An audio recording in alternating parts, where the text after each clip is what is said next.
Assalamualaikum warahmatullahi wabarakatuh. Perkenalkan, nama saya Firawati Syam dengan NIM 200226166 dari jurusan Administrasi Publik Reguler 4 Universitas Muhammadiyah Sinjai. Baik, langsung saja. Pada video kali ini, saya akan membahas tentang pengawasan pembangunan daerah. Langsung saja, yang pertama yaitu pengertian pengawasan. Pengawasan pelaksanaan pembangunan pada dasarnya merupakan rangkaian kegiatan untuk mengikuti perkembangan pelaksanaan pembangunan dan menindaklanjuti agar kegiatan pembangunan senantiasa sesuai dengan rencana yang ditetapkan. Selanjutnya yaitu tujuan pengawasan pembangunan. Di sini ada 5 poin. Yang poin pertama yaitu menjamin ketetapan pelaksanaan tugas sesuai dengan rencana tersebut, kebijaksanaan dan pemerintah. Poin yang kedua, melaksanakan koordinasi kegiatan-kegiatan. Yang ketiga, mencegah pemborosan dan penyelewengan. Yang keempat, menjamin terwujudnya kepuasan masyarakat atas barang dan jasa yang dihasilkan. Dan yang kelima yaitu membina kepercayaan masyarakat terhadap kepemimpinan organisasi atau pemerintah. Selanjutnya ada jenis-jenis pengawasan. Jenis-jenis pengawasan yang pertama yaitu pengawasan intern atau ekstern. Pengawasan yang dilakukan oleh orang atau badan yang ada di dalam lingkungan organisasi yang bersangkutan. Pengawasan yang kedua yaitu preventif atau represif, yaitu pengawasan preventif lebih dimaksudkan sebagai pengawasan yang dilakukan terhadap suatu kegiatan yang sebelum itu dilaksanakan sehingga dapat mencegah terjadinya penyimpangan. Yang ketiga, pengawasan aktif dan pasif. Pengawasan yaitu pengawasan dekat atau aktif dilakukan sebagai bentuk pengawasan yang dilaksanakan di tempat kegiatan yang bersangkutan. Selanjutnya ada prinsip-prinsip pengawasan.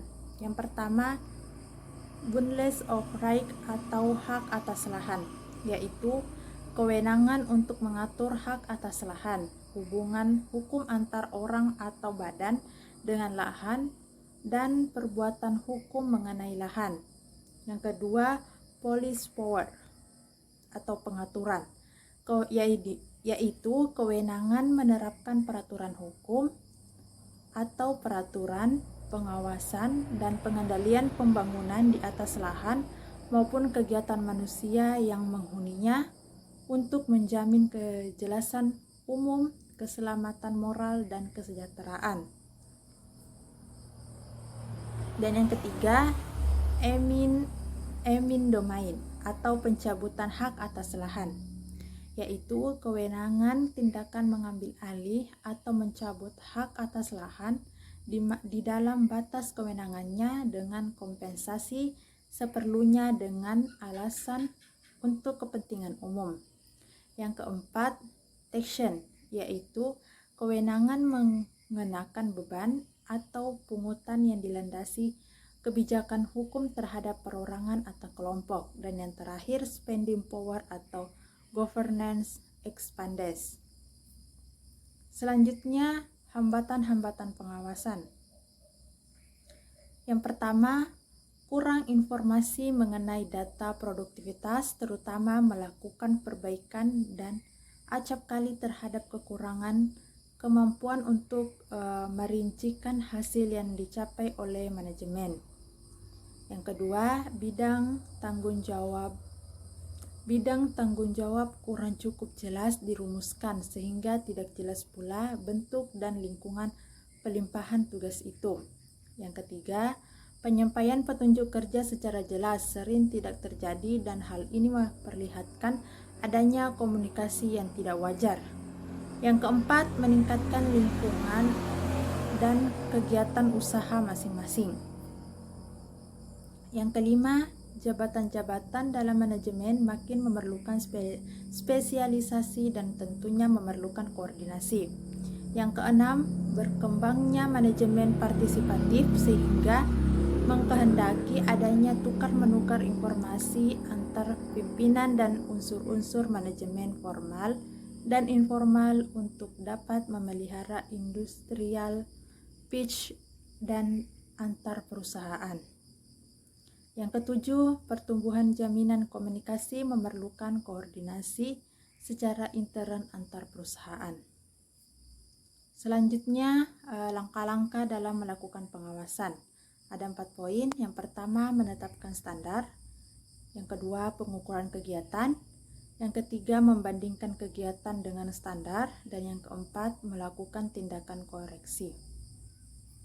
Selanjutnya, ada manfaat pengawasan. Manfaat yang pertama, menentukan tujuan dan cara mencapai atau planning. Manfaat yang kedua, memotivasi atau mengarahkan anggota atau actuating. Dan yang terakhir, yang ketiga, struktur organisasi dan aktivitas atau organizing. Selanjutnya, syarat-syarat pengawasan. Syarat-syarat pengawasan yaitu yang pertama, pengawasan harus melaporkan setiap penyimpangan yang terjadi dengan negara. Yang kedua, pengawasan harus mempunyai pandangan ke depan. Yang ketiga, pengawasan harus objektif, teliti dan sesuai dengan standar yang digunakan. Yang keempat, pengawasan harus luas atau fleksibel. Itu saja yang dapat saya sampaikan pada video kali ini, yaitu tentang pengawasan pembangunan daerah. Adapun kekurangannya mohon dimaafkan. Billahi fisabilil haq, fastabiqul khairat. Wassalamualaikum warahmatullahi wabarakatuh.